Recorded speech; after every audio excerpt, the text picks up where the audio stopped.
मारुति और टाटा दो कंपनियां लगती है जिनको इंडिया की समझ आती है, मेरे को लगता है। एक खास चीज़ जो मैंने ब्रेजा में नोटिस करी, जो कोई कंपनी नहीं कर रही है, बहुत सिंपल सी चीज़ है। पुरानी जो ब्रेजा थी उसके डीजल में 3 चीज़ें थी। मारुति की कार्स का एक फीचर दिखाना चाहूँ, और ये लेन चेंज। अब कुछ क्वालिटी चीज़ों की बात कर लेते हैं।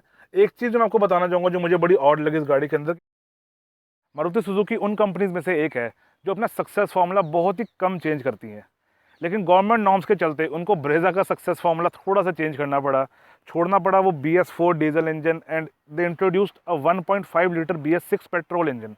और आज हम बात करेंगे क्या BS6 विटारा ब्रेजा पेट्रोल का केस स्ट्रांग है, क्या ये गाड़ी आपको कंपटीशन से ऊपर लेनी चाहिए, किन कारणों की वजह से आप ये गाड़ी को अवॉइड करना पसंद करोगे। मेरा नाम है गगनप्रीत सिंह, आप लोग देख रहे हैं spare wheel, and let's do it.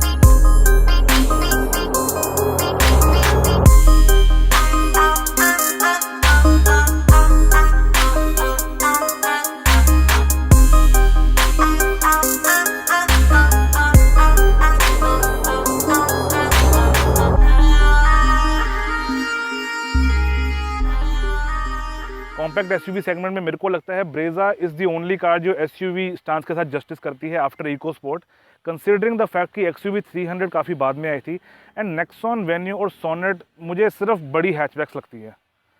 And उसका रीज़न है गाड़ी की रेक्टेंगुलर एंड बॉक्सी शेप, जिस वजह से गाड़ी थोड़ा सा बुच फील होती है आप रोड के ऊपर। बोनट काफ़ी उठा हुआ है गाड़ी का, एंड उसके ऊपर मस्कुलिन क्रीसीज है, तो थोड़ा सा स्पोर्टी कैरेक्टर मिलता है। आपके पास है फ्यूचरिस्टिक हेडलैम्प्स जिसमें सिंगल LED DRL और इंडिकेटर का काम करती है। Low beam and high beam are projectors, then fog lamp में भी आपको LED मिल जाती है। बम्पर का शेप काफ़ी ज़्यादा SUV है, आपको यहाँ पर थोड़ा सा ब्लैक एक्सेंट मिलता है, एंड नीचे आपको सिल्वर कलर के अंदर एंटी स्किड प्लेट्स मिलती हैं, of course fake ones. Centre में आपके पास है क्रोम ग्रिल जिसके बीच में सुजुकी का लोगो। तो that is the front of the car.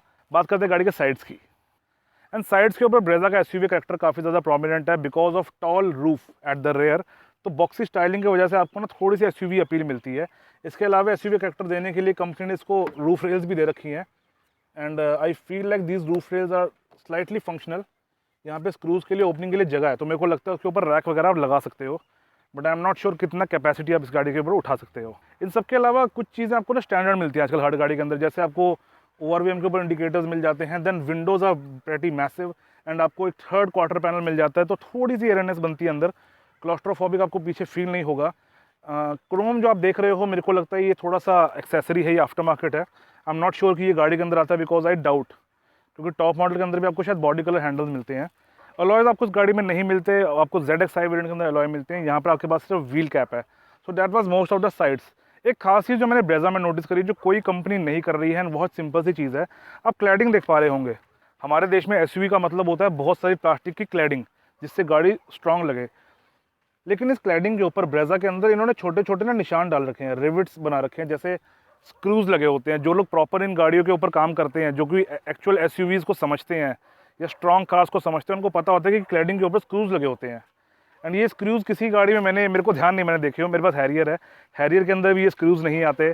I don't think Endeavour या फॉर्च्यूनर में भी ये स्क्रूज लगे हुए आते हैं, मतलब स्क्रूज नहीं है, सिर्फ यहाँ इन्होंने टच दिया हुआ है ऐसा एक छोटा छोटा, कि इसको किसी तरह से पंच किया हो। तो ये मुझे काफ़ी ज़्यादा कूल लगा, लेकिन ये बहुत ही छोटा टच है, एंड बहुत ज़्यादा लोग इसको नोटिस नहीं भी करेंगे। So that is all the Brezza you have guys, and from the rear Brezza ने अपने बॉक्सी लुक्स को कंप्लीट रखा है, and this is the only place जहाँ से मुझे लगता है कि नेक्सॉन मार खा जाती है। नेक्सॉन का रेयर मुझे इतना ज़्यादा SUV वाला नहीं लगता।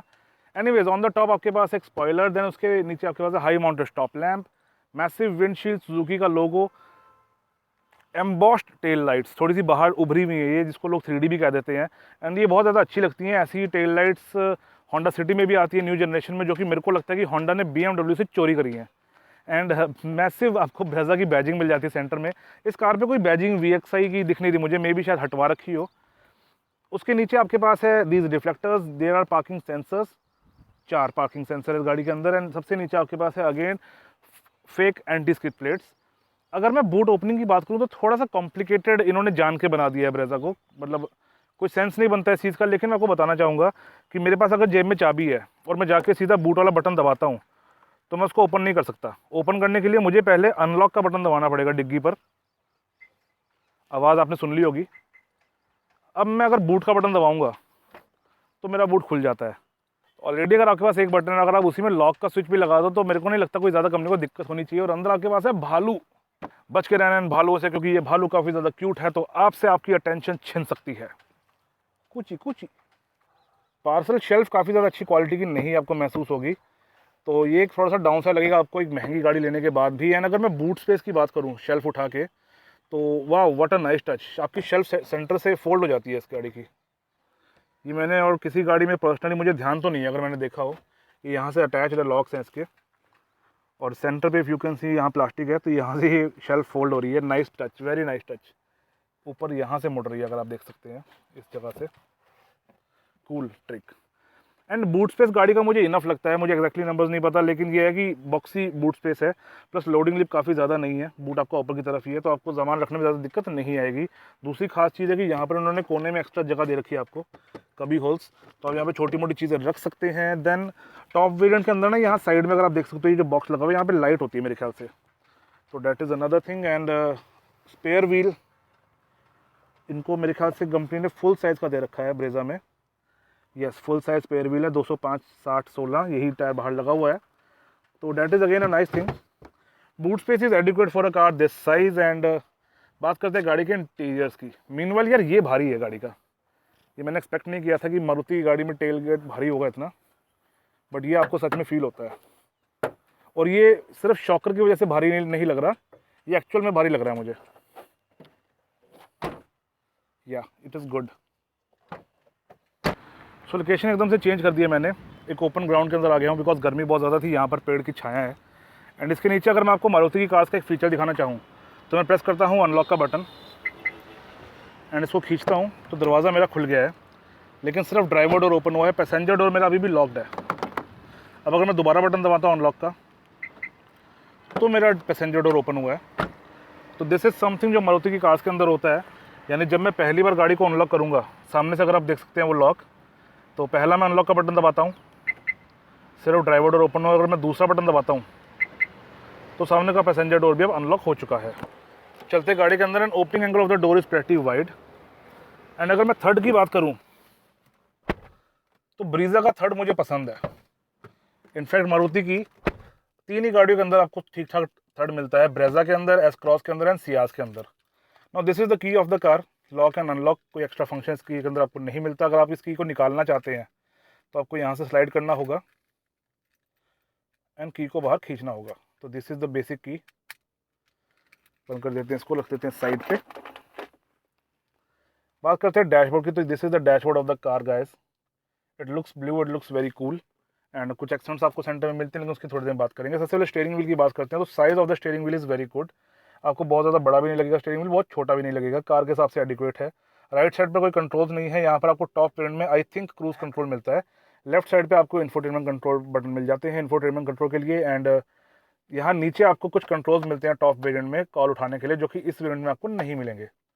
इसके अलावा इसके अंदर आपको हाइट एडजस्टमेंट मिल जाती है, तो छोटे राइडर्स और लंबे राइडर्स अपने हिसाब से एडजस्ट कर सकते हैं। पीछे आपके पास है बेसिक स्टॉक्स एंड जैसे ही मैं स्टॉक खींचता हूँ तो यू कैन सी पेड़ के ऊपर हाई बीम का निशान आ जाता है। लाइट इस गाड़ी की इतनी ज़्यादा अच्छी है कि दिन में आपको आपकी हाई बीम दिखाई देती है।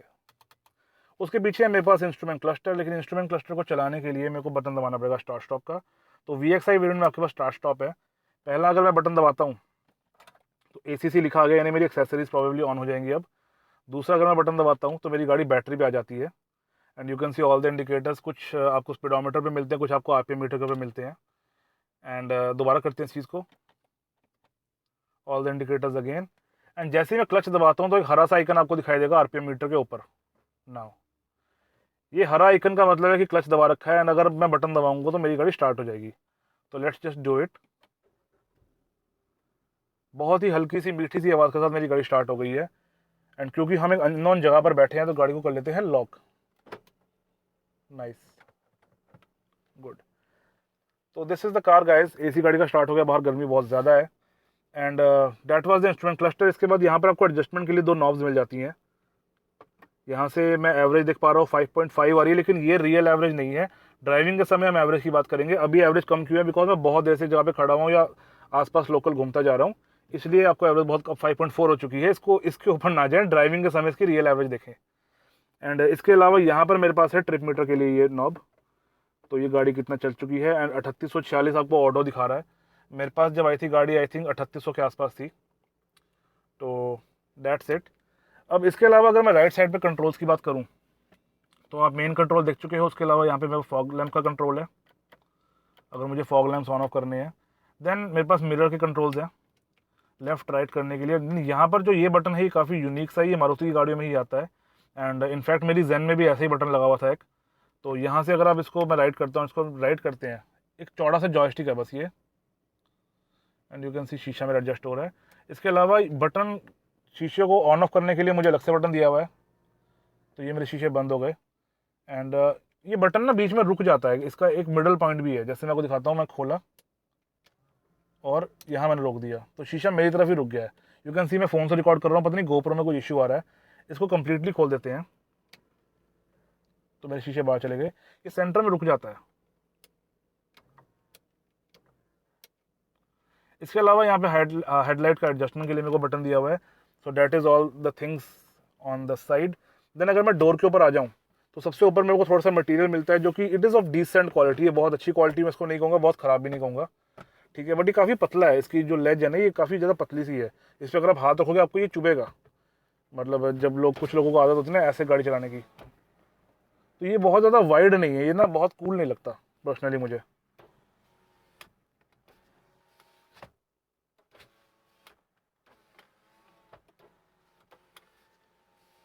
तो मैं देख रहा था इसमें ऑटो अप डाउन है या नहीं है। तो ड्राइवर साइड आपको ऑटो अप डाउन मिल जाता है, बाकी विंडोज़ में आपको ऑटो अप डाउन नहीं मिलता। एंड डोर की अगर मैं बात करूँ, उसी जगह से वापस चलते हैं, तो यहाँ पर आपको थोड़ा सा प्लेन सरफेस मिल जाता है, थोड़ा सा सॉफ्ट टच टाइप। देन यहाँ पे हल्का सा फैब्रिक है जो रियल सॉफ्ट टच मटेरियल है। देन नीचे अगेन आपको प्लास्टिक मिलता है। And these are the buttons. तो ये विंडो को लॉक करने के लिए है और ये डोर को लॉक एंड अनलॉक करने के लिए है। All right, handle decent quality काम करता है अपना, लेकिन आप अगर आप सुन सकें, अभी 3800 गाड़ी चली है, प्लास्टिक हल्का हल्का आवाज़ करता है गाड़ी का। ये कोई बहुत बड़ी बात नहीं है, बस मैं छोटी छोटी चीज़ों को हाईलाइट कर रहा हूँ। इसके अलावा अगर मैं डैशबोर्ड की बात करूँ, तो ओवरऑल यहाँ पर भी आपको सेम मटेरियल मिल जाता है एंड ये काफ़ी सॉलिड भी फील होता है। तो सबसे ऊपर डैशबोर्ड पे हमारे पास है गणेश भगवान और संकट मोचन।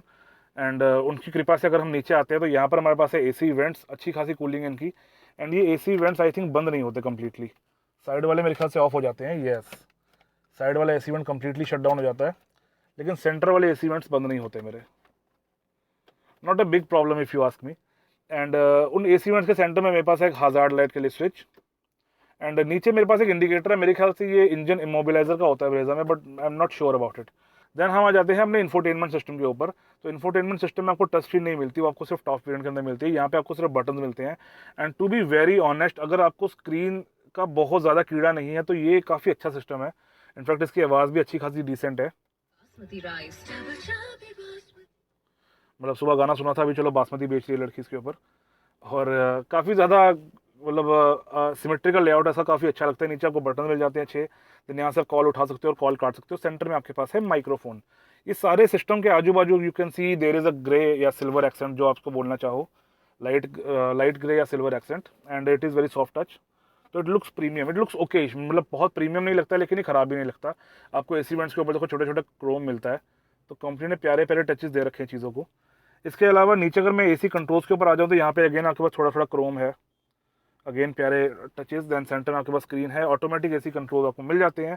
इस पर्टिकुलर कार में मैंने एक अजीब चीज़ देखी, टेम्परेचर फ़ारेनहाइट में सेट हो रखा है। तो ये फ़ारेनहाइट वाला टेम्परेचर कितनों लोगों को अच्छा लगता है, आई am not sure about it. But इसकी एक अच्छी चीज़ मुझे ये लगी कि फ़ारेनहाइट में आपके पास ज़्यादा स्टेप्स हैं। यूजुअली कार के एसीज में आप 15 डिग्री से लेकर 30 डिग्री तक करते हो, तो आपके पास सिर्फ 15 स्टेप्स होते हैं। इसमें काफ़ी ज़्यादा स्टेप्स हैं आपके पास। बट ये कैसे वापस सेट होगा इसका मुझे आइडिया नहीं है। You have fan control, you have front and rear defoggers and the basic AC controls. उसके नीचे अगर मैं आपके पास आ जाऊँ, तो USB एंड ऑक्स का आपको यहाँ पे एक पॉइंट मिल जाता है, एक ऑक्स एंड एक USB इस सिस्टम के लिए।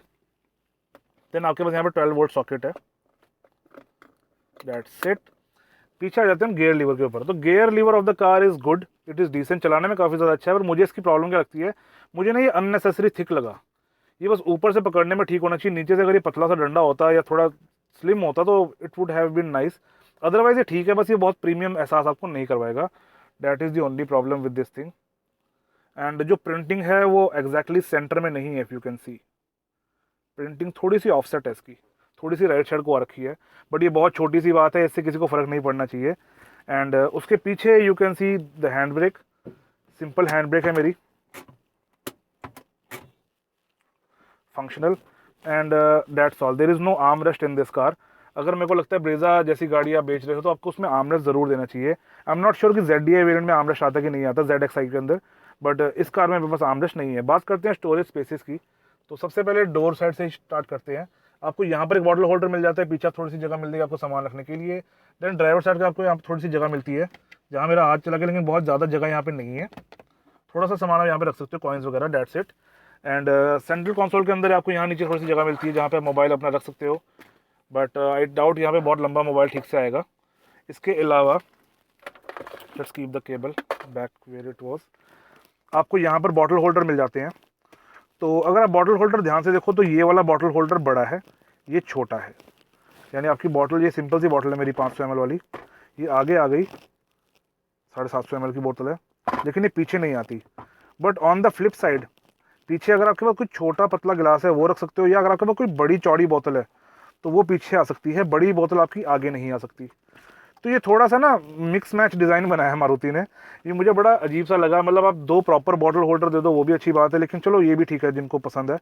एंड चाबी रखने के लिए आपको थोड़ी सी जगह मिलती है, लेकिन चाबी वहाँ फिट नहीं आती, तो ये इन्होंने बस बिना बात करे टच निकाला है, इसका कोई पॉइंट नहीं है ज़्यादा। चलिए पीछे वाली जगह की हम बाद में बात करेंगे। इसके अलावा अगर मैं ग्लव बॉक्स की बात करूँ तो आपको 2 ग्लव बॉक्स मिलते हैं, एक ऊपर, मेरे को लगा ये खुलेगा आराम से और एक नीचे। तो this is all the storage space in the front. अच्छी बात मुझे ब्रेजा की क्या लगती है कि इन्होंने ना SUV वाली बात करी है। SUVs में ऊपर ग्लव बॉक्स होता है और ब्रीजा में उन्होंने आपको वो दिया है। This is a very nice thing. Top variant ZXi के अंदर यहाँ पर इसमें आपको एयर कूल्ड मिलता है, इस वेरिएंट में वो नहीं है, लेकिन एयर कूल्ड ग्लव बॉक्स अगर नीचे वाला हो तो ज़्यादा सेंस बनता है उस बात का, सो मैं उसकी कंप्लेन नहीं करूँगा। एंड नीचे वाले ग्लव बॉक्स में आपको डिसेंट स्पेस मिल जाता है, बहुत ज़्यादा स्पेस नहीं है, बट आपके पास 2 ग्लव बॉक्स है तो इट इज़ ऑल गुड। अगर मैं सीट्स की बात करूं तो seats of the car are quite nice. And I am not sure ये कवर कंपनी के साथ आते हैं या आपने इन्होंने अलग से लगवा रखे हैं ऑनर ने, बट बोल्स्टरिंग गाड़ी की अच्छी है। देन थाई सपोर्ट गाड़ी का डिसेंट है। एंड आपको रिमूवेबल हेडरेस्ट मिल जाते हैं चारों सीट्स के ऊपर, तो this is again a nice touch. अगर मैं हेडरूम की बात करूं तो यू कैन सी इतनी जगह है मेरे ऊपर, और पगड़ी पहनने के बाद मेरी हाइट तकरीबन 6 फुट बन जाती है, तो लंबे लोगों के लिए भी Brezza is a good car. इस गाड़ी की हाइट अच्छी है, जब आप बैठते हो तो आपको ऊंचाई फील भी होती है, प्लस आपको अच्छी खासी जगह भी मिलती है बिकॉज गाड़ी का टॉल डिज़ाइन है। एंड इसके अलावा अगर मैं रूफ लाइनिंग की बात करूँ तो roof lining of the car you can सी एक वाइट सा मटीरियल है, लेकिन ये है रेगुलर जो गत्ता होता है ना वैसी चीज़ ही है, बस ये देखने में वाइट है। देन वाइज़र सिर्फ टिकट होल्डर है, कोई शीशा यहाँ पे नहीं है मेरे पास। एंड सेंटर में आपको वो मिल जाता है day night adjustment manually. And higher variants में आपको ये इलेक्ट्रॉनिकली एडजस्टेबल मिलता है। On the left side passenger की तरफ मेरे पास यहाँ पे शीशा है, there are no lights but no complain as such. So overall functional design of the car. Then there is the handle. एक चीज़ जो मैं आपको बताना चाहूँगा जो मुझे बड़ी ऑड लगी इस गाड़ी के अंदर, कि लाइट आपको पीछे मिलती है। ना लोग कहेंगे ये स्विफ्ट में भी होता है, हर गाड़ी में होता है, but the point is Brezza के टॉप वेरिएंट में यहाँ लाइट होती है। मैंने पहली बार देखा किसी गाड़ी के अंदर कि वेरिएंट कम करने के चक्कर में इन्होंने ड्राइवर की लाइट हटा दी हो। ये बहुत ही ऑड लगा मुझे पर्सनली। मैं कहूँगा कि ड्राइवर की लाइट रहनी चाहिए, बाकी किसी की रहे या ना रहे उससे कोई फर्क नहीं पड़ता, बिकॉज ड्राइवर ने मेन गाड़ी के अंदर बैठना है और अकेले गाड़ी को चलाना है, तो यहाँ पे लाइट ज़रूर होनी चाहिए, जो मुझे ऑड लगता है emission. That is the only thing. तो that was the front of the Brezza. अब कुछ क्वालिटी चीज़ों की बात कर लेते हैं। यू कैन सी यहाँ पर ये चीज़ काफ़ी ज़्यादा सॉलिड है, तो जब आप ऊपर हाथ रखते हो आपको गाड़ी में एक सॉलिड फीलिंग आती है। देन नीचे से ये भी चीज़ काफ़ी ज़्यादा सॉलिड है, तो आपको लगता है कि गाड़ी अच्छी खासी बनी हुई है। अगर मैं यहाँ पिलर की बात करूँ तो this is again very solid. Honda city में मैंने बात करी थी कि ये बहुत बकवास था होंडा सिटी का, इफ़ यू रिमेंबर, जिन्होंने वीडियो नहीं देखी वो देख सकते हैं। बट जहाँ मैंने देखा weak point, look at this thing, ये फ्लेक्स होता है इसमें बहुत तगड़ा वाला। मतलब ये ऐसा फ्लेक्स सिर्फ मारुति की गाड़ियों में होता है और किसी गाड़ी के अंदर नहीं होता। इस एरिया के अंदर पैसा बचाने वाली कंपनी सिर्फ एक मारुति ही पता है मुझे। मे बी डैटसन के अंदर होता हो, पर डैटसन की गाड़ियाँ इतनी महंगी रेंज में आती भी नहीं है, तो उनकी मैं बात नहीं करूँगा। लेकिन मारुति आपको एक 8-9 लाख की गाड़ी के अंदर ये ऐसा दे रही है प्लास्टिक, जो कि अंदर चला जाता है। तो ये एक मुझे नेगेटिव पॉइंट लगा इस गाड़ी का, अंदर की तरफ बिल्ड क्वालिटी में। अदरवाइज जो बाकी सारी चीज़ें हैं ना, वो मैनेजेबल सी हैं। चाहे इसकी क्वालिटी बहुत सुप्रीम नहीं है, पर ये बेकार भी नहीं लगता मुझे, ये ठीक लग रहा है मुझे, इट इज़ गुड। तो this is the nice thing about this car. बात करते हैं गाड़ी के रेयर सीट्स की एंड फ्रंट डोर के। जैसे अगर मैं रेयर डोर के ओपनिंग एंगल की बात करूं, तो opening angle is quite good. कीड़ा गिर गया अंदर एक। एंड अच्छी बात क्या लगी मुझे इस गाड़ी की, इसकी हाइट काफ़ी ज़्यादा है। तो जब मैं अंदर बैठता हूँ ना, तो मुझे किसी भी तरह का पगड़ी वाला इशू नहीं आता। पंजाब में ये गाड़ी चलने का एक रीज़न ये भी है कि पगड़ियाँ यहाँ लोग पहनते हैं, तो उनको ऊँची गाड़ियाँ पसंद है। तो that is the thing, the good part about this car. सबसे पहले स्पेस की बात कर लेते हैं। तो this is the knee room I am having right now. तो लेग रूम मुझे ठीक ठाक लग रहा है इस गाड़ी के अंदर, मैं आराम से बैठा हुआ हूँ। एंड अगर मैं बिल्कुल पीछे होकर बैठता हूँ तो इतनी जगह मेरे पास होती है।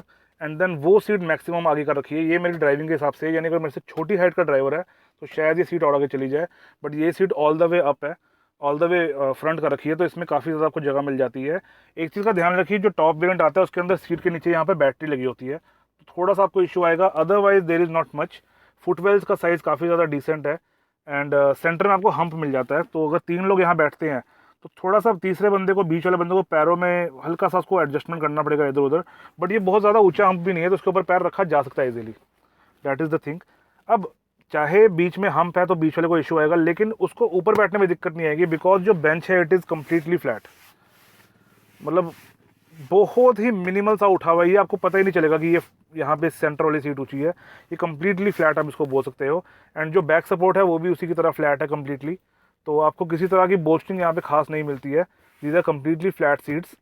अच्छी चीज़ ये है कि आप यहाँ पे 3 लोग कंफर्टेबली बिठा सकते हो। और नेगेटिव पॉइंट ये है कि अगर आप 2 लोग बैठना चाहते हो ना, तो आपको वो बोस्टिंग फील नहीं होती इस गाड़ी में, जो आपको किसी महंगी गाड़ी के अंदर फील होती है। That is the only thing. Otherwise practicality को देखते हुए, या इस कार का जो सेगमेंट है उसको देखते हुए, गाड़ी की सीट्स काफ़ी ज़्यादा शानदार हैं। That's the thing. अब मैं क्रीचर कंफर्ट की अगर बात करूँ, तो डोर के ऊपर यहाँ पे मेरे को एक बॉटल होल्डर मिल जाता है, if you want to see it in light. Bottle holder है, आसपास जो थोड़ी सी जगह है, बट वो ज़्यादा काम की जगह नहीं है। बंद कर लेते हैं। थर्ड पीछे भी काफ़ी ज़्यादा अच्छा है। एंड आपको सेंटर में हल्की सी यहाँ स्पेस मिल जाती है, जहाँ पर आप एक बड़ी बॉटल या मोबाइल वगैरह फालतू चीज़ें यहाँ पर डाल सकते हो अपनी। एंड पीछे से अगर मैं क्रीचर कंफर्ट की बात करूँ, तो एक लौती चीज़ जो ब्रीजा में आती है, जो बाकी किसी गाड़ी में नहीं आती, आपने देखा होगा कि इसकी ट्रे थी वो सेंटर से कनेक्टेड थी, दोनों तरफ उसके लॉक थे, क्योंकि वो अंदर से भी खुल सकती है। If you can see from here, you can see right there. लेकिन यहाँ भालू पड़े हैं मेरे, वो पिंकी पिंकी वाले भालू, तो भालू की वजह से ये सीट उठ नहीं रही है, ये ट्रे उठ नहीं पा रही है। अदरवाइज ब्रीजा में मैंने पहली बार देखा है कि ये चीज़ ट्रे सेंटर से कनेक्टेड है, तो पीछे से भी उठ जाती है और आगे से भी उठ जाती है। आप देख सकते हो बूट के अंदर आपका क्या सामान पड़ा है, अगर आप कुछ लेना चाहते हो तो यहाँ से उठा सकते हो। That is the thing. आपको दोनों तरफ पे आपको रिमूवेबल हेडरेस्ट मिल जाते हैं, सेंटर में आपको कोई हेडरेस्ट नहीं मिलता, तो जो बीच में बंदा बैठा है उसको छोटी हाइट वाला ही बिठाइएगा। एंड इसके अलावा मैंने अभी एक चीज़ नोटिस करी है जो किसी गाड़ी में मैंने नहीं देखी, यहाँ पर कटआउट बने हुए हैं। क्या ये बेल्ट अटकाने के लिए है? नाइस। पर ये थोड़ा टेढ़ा मेढ़ा नहीं होगा, इसको ऐसे कर दूँ? यहाँ बेल्ट लग जाती है, लेकिन इसका पॉइंट क्या है?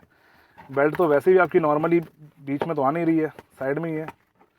मे बी अगर सीट खोलना चाहते हैं आप, तो यहाँ पर बेल्ट साइड कर दीजिए, ताकि आपकी बेल्ट सीट के बीच में ना अटके। मेरे को उसका और कोई पॉइंट समझ में नहीं आ रहा। मे बी ये कुछ और चीज़ हो जो मुझे ना पता हो, बट इट इज़ कूल कि यहाँ पे आपकी बेल्ट फिट आ रही है। और ये दोनों तरफ है, ये मेरी साइड पर भी है, तो ये इधर भी दे रखा है कंपनी ने दोनों तरफ से, कि यहाँ पर आप बेल्ट लगा सकते हो और उसको निकाल लो आप बाहर। अब नाइस। तो that is all the creature comfort in the Brezza. Headroom आप पीछे देख ही पा रहे हो, मेरे को डिसेंट मिला हुआ है। हैंडल्स में एक सॉफ्ट क्लोजिंग इफेक्ट है, which is a very nice thing. And overall space wise मुझे लगता है कि 3 बंदे यहाँ पे आराम से कंफर्टेबली बैठ सकते हैं, कंसिडरिंग द फैक्ट कि जो बेंच है पीछे वाला वो पूरा का पूरा फ्लैट है, सपोर्ट वाइज भी और जो नीचे जहाँ बैठना है वहाँ पर भी। तो that was the Brezza. And अब चलते हैं ड्राइविंग की तरफ। So now it is time to drive the car. तो बेल्ट लगा लो, मारुति की गाड़ी है। And pressing the clutch, start stop button, nice and effortless. ले चलते हैं गाड़ी को थोड़ा सा ऊपर।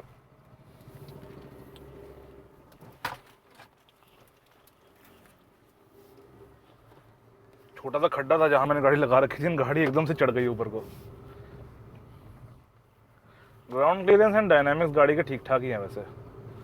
इसको अब ना एकदम से मतलब छोटी गाड़ी लोग कह देते हैं कि एसयूवी वाली बात नहीं है, बट जो पर्पज़ है गाड़ी का छोटे मोटे खड्डों के ऊपर से एफर्टलेसली निकलना, वो गाड़ी करती है।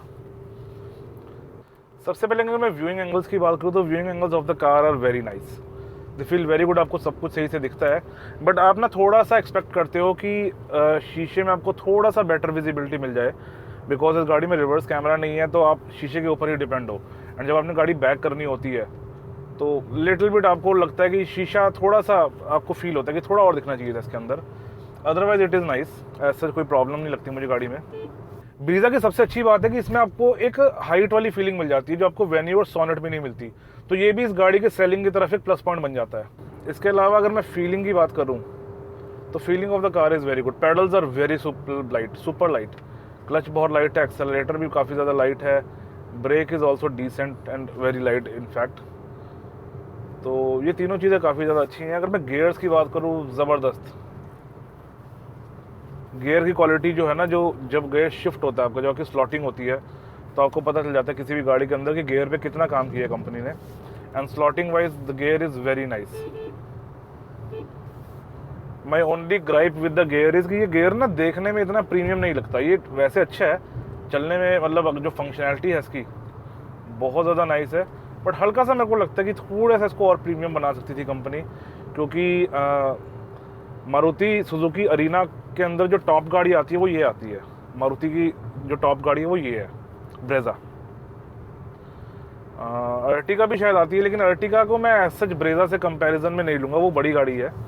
तो 5 सीटर के अंदर आपके पास Brezza is the top car. ऐसे में मेरे को लगता है कि ब्रेजा को तो यार एक अच्छा गियर नॉब इनको देना चाहिए, थोड़ा सा प्रीमियम फील हो।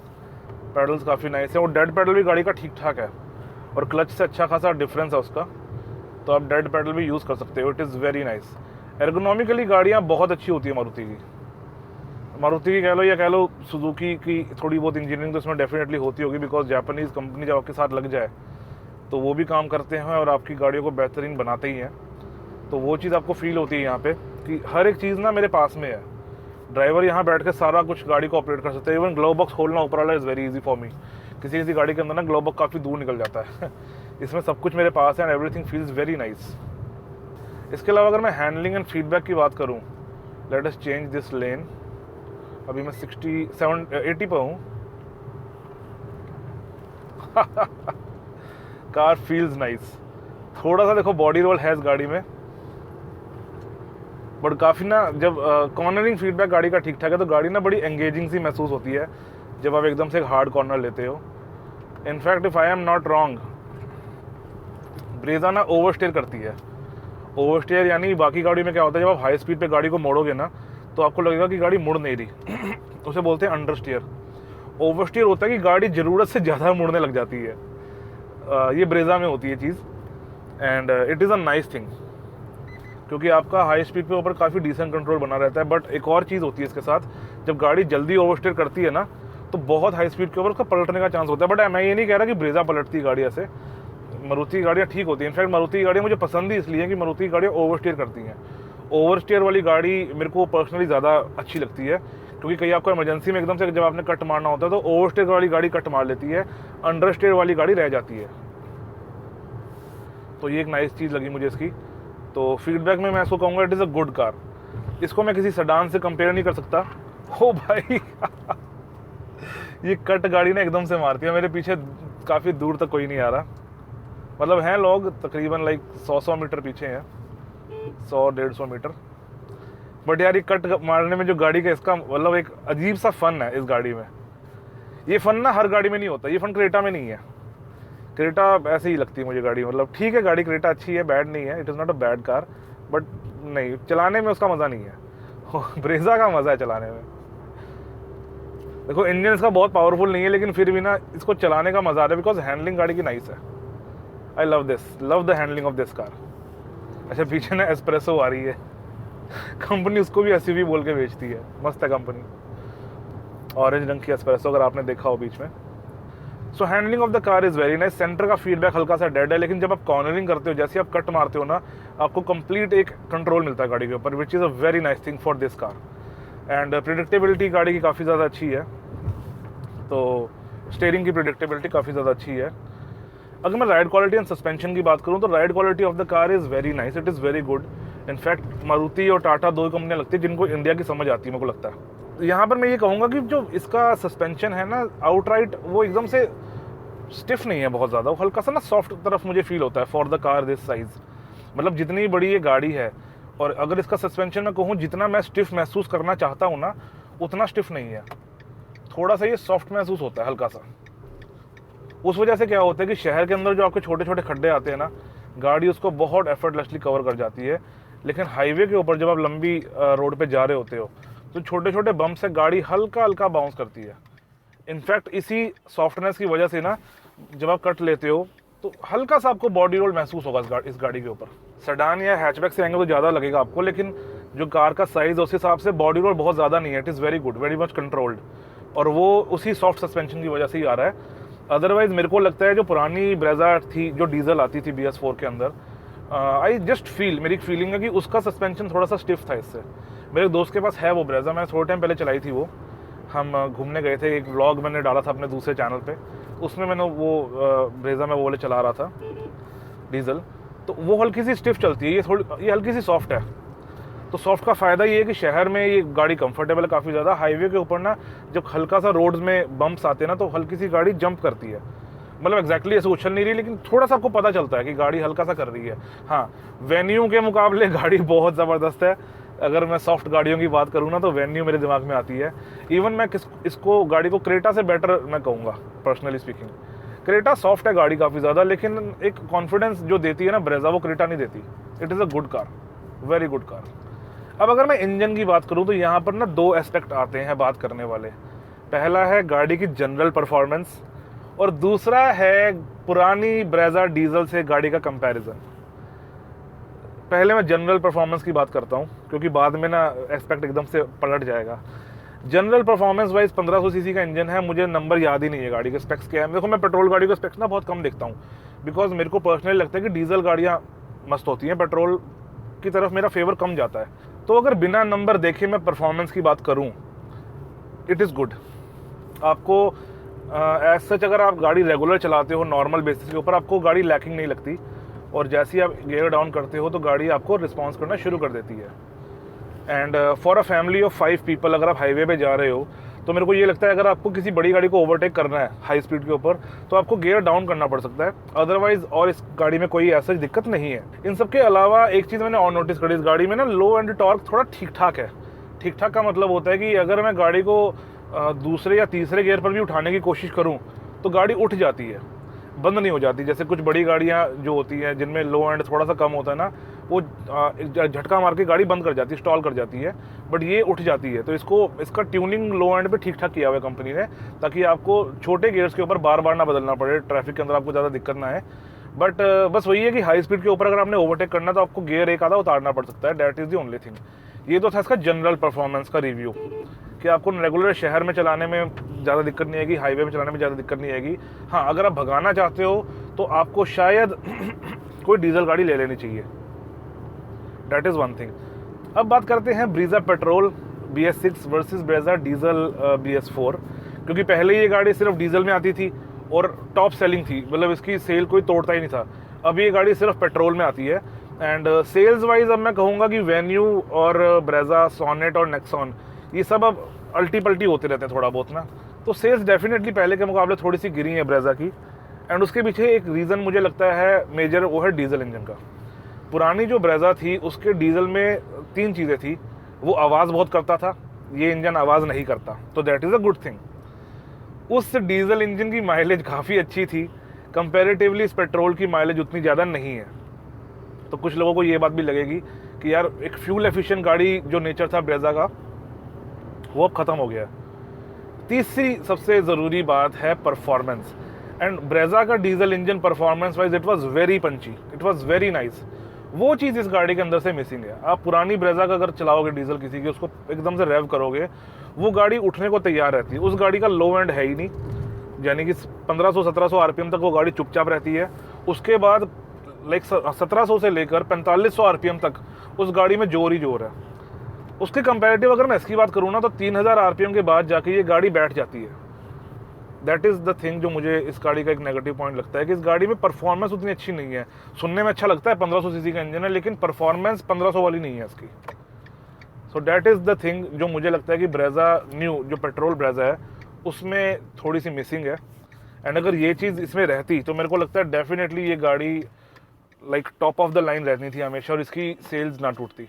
अब इन सब चीज़ों के बाद अगर मैं फ्यूल एफिशिएंसी की बात करूं तो fuel efficiency of the car is good. Petrol गाड़ी है 1500 सीसी की है, तो आप कितना एक्सपेक्ट करते हो इससे। तो उस जगह पर मैं ये कहूँगा कि इस बहुत अगर मैं रैश चलाऊँगा तो 14 की एवरेज दे देगी हाईवे के ऊपर। अदरवाइज मेरे को लगता है 15-16 ये गाड़ी आराम से निकाल देती है। इनफैक्ट अभी मैं चला रहा हूँ, मैं टेढ़ी मेढ़ी चला रहा हूँ। टेढ़ी मेढ़ी मीन्स जैसे जहाँ जगह मिलती है वहाँ मुड़ जाता हूँ, निकल जाता हूँ। तो मुझे मीटर के ऊपर दिखा रही है 15.6, 15.7, 15.5 ऐसे। तो अगर ये ऐसे मुझे दिखा रहा है तो नॉर्मल रूट के ऊपर मेरे को लगता है इसको मैं 16 टपा दूंगा आराम से। That is the thing. And क्योंकि 1500 सीसी का एक मीडियम साइज इंजन है तो शहर के अंदर इसकी एवरेज बहुत ज़्यादा नहीं आप एक्सपेक्ट कर सकते। शहर में ये जाएगी लाइक 12 के आसपास, इतनी इसकी एवरेज रहेगी। इससे आप ज़्यादा एक्सपेक्ट इससे ना ही करें तो अच्छा होगा।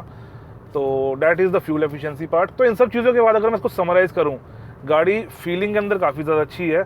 डिस्पाइट जो मटेरियल इन्होंने यूज़ किया वो शायद बहुत अच्छा ना हो, लेकिन ओवरऑल चलाने में गाड़ी ठीक लगती है। आप अंदर बैठे हो, आपको जगह गाड़ी के अंदर ठीक महसूस होती है। गाड़ी की परफॉर्मेंस इट इज़ ओके। गाड़ी चलाने में भी ना भारी नहीं लगती। आपको लगता है आप एक छोटी गाड़ी चला रहे हो, तो उस वजह से ना आपके अंदर एनर्जी बनी रहती है, आप थकते नहीं हो जल्दी। देन परफॉर्मेंस वाइज गाड़ी थोड़ी सी लैकिंग है, लेकिन वो उन लोगों के लिए जिन्होंने हायर परफॉर्मेंस गाड़ियाँ चलाई हैं या चलाने के शौकीन हो। जिनको नहीं फ़र्क पड़ता कि गाड़ी कितनी भाग रही है, उस हिसाब से गाड़ी it is okay, right. Personally मैं क्योंकि थोड़ा सा परफॉर्मेंस ओरिएंटेड हूँ, प्लस मैं डीजल पसंद करता हूँ, तो शायद ब्रेजा पेट्रोल मैं एकदम से रेकमेंड किसी को नहीं करूँगा। लेकिन एक बहुत बड़ा केस आता है जहाँ पे आप ब्रेजा को ही चुनोगे, वो है मेंटेनेंस और रीसेल का। क्योंकि ब्रेजा पेट्रोल है, पहली बात तो डीजल के अंदर भी ब्रेजा की मेंटेनेंस कोई ज़्यादा नहीं थी, तो पेट्रोल होने के बाद तो इसकी मेंटेनेंस काफ़ी कम हो चुकी है, number 1। Number 2, resale value Maruti की, भाई उसका तो कोई क्वेश्चन ही नहीं होता ना। मतलब मारुति की रीसेल तो बस लाजवाब है। और अगर आप ये देखो कि बाकी गाड़ियों के रेट गिरते इसके भी हैं, लेकिन बाकी गाड़ियों के मुकाबले इसका रेट आधा ही गिरा होगा। जैसे आपने कोई 8 लाख की गाड़ी ली, जब उस गाड़ी का आपको 5 लाख मिलेगा तो इस गाड़ी का आपको 6.5 लाख मिल रहा होगा। एग्जाम्पल के तौर पे कह रहा हूँ, ये 8 लाख की नहीं है भी तो देख लेना इंटरनेट पे यार अपने आप रेट वगैरह, ठीक है। रेट बदलते रहते हैं रोज रोज। तो मेरा पॉइंट आप समझ चुके हो कि रीसेल के मामले में मारुति को कोई टक्कर अभी तक नहीं देता। एक टोयोटा देता है, लेकिन टोयोटा के अंदर भी ये अर्बन क्रूजर है और उसकी रीसेल भी ठीक है, लेकिन उसका रेट भी ज़्यादा है, ठीक है। तो डैट इज़ द थिंग कि मेंटेनेंस और रीसेल की वजह से मारुति का कोई तोड़ अभी है नहीं मार्केट के अंदर। एंड जिन लोगों को एक कह लो नॉन हैजल गाड़ी चाहिए ना, कि सरदर्दी कोई नहीं लेनी गाड़ी की, बस गाड़ी ले ली, गाड़ी चलती रहे और जब मन किया गाड़ी निकाल दी, उन लोगों के लिए ब्रेजा से बेटर ऑप्शन मार्केट में है ही नहीं। That is the point. जहां मैं रेकमेंड नहीं करूंगा वो मैं आपको बता चुका हूँ। पहला पॉइंट है परफॉर्मेंस का। दूसरा पॉइंट, मेरे को अभी भी कहीं ना कहीं लगता है कि चाहे ये गाड़ी 4 स्टार है, लेकिन क्या ये इतनी सॉलिड है जितनी एक 4 स्टार नंबर आपको फील कराएगा। तो ये बस एक मेरे मन के अंदर का वहम है। मैं यहाँ पे गलत हो सकता हूँ, डेफिनेटली मैं इस चीज़ को मानता हूँ। हो सकता है ये गाड़ी काफ़ी ज़्यादा सॉलिड हो, लेकिन जस्ट मेरे को फीलिंग नहीं आती मारुति के अंदर से ना कि आप एक सॉलिड गाड़ी के अंदर बैठे हो। That is the only thing. Otherwise Brezza is a very nice car.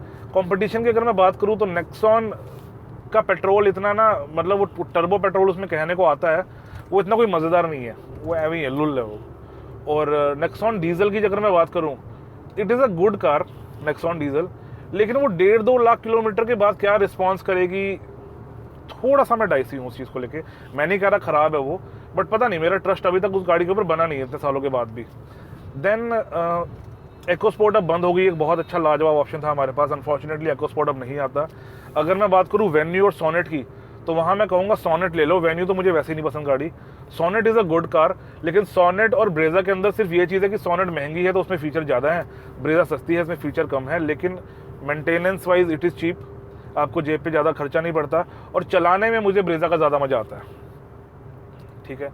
इन सब के बाद अगर मैं कंपेयर करूँ इसको XUV 300 से, तो XUV 300 इकलौता मुझे गाड़ी लगती है जो कंप्लीट पैकेज है, लेकिन वो महंगी है। So that's everything.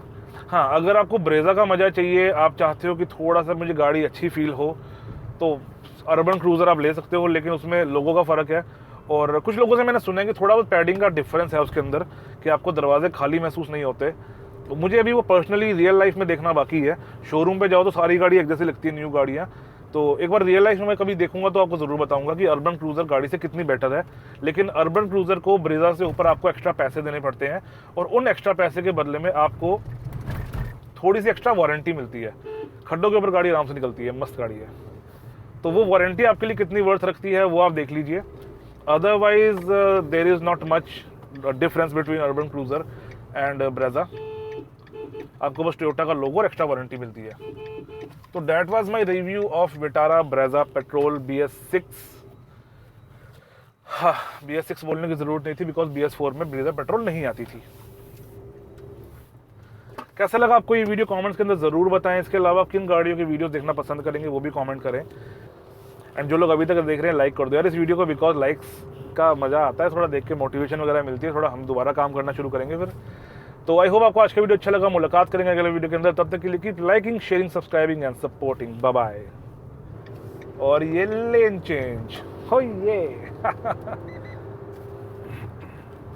अच्छा, मैंने 0 to 100 नहीं किया, उसके पीछे एक रीज़न है कि ये गाड़ी ना सिर्फ 3800 किलोमीटर चली है अभी, मेरा सारा कुछ करने के बाद 3840 किलोमीटर हुआ इसका अभी, राइट। तो मैं इसको ज़बरदस्ती भगाने के मूड में नहीं हूँ। It is a new car. किसी की मैं थोड़ी ज़्यादा चली हुई 8-10 हज़ार चली हुई ब्रीज़ा देखूंगा जब पेट्रोल, उसको भगा के देख लेंगे। इसको मुझे भगाने का मन नहीं किया। दूसरी बात यार, इसका इंजन ना इतना पेपी है ही नहीं कि इसको भगाया जाए। ये नहीं है, ये 0 to 100 वाली गाड़ी नहीं है ये। नो ना, नेवर।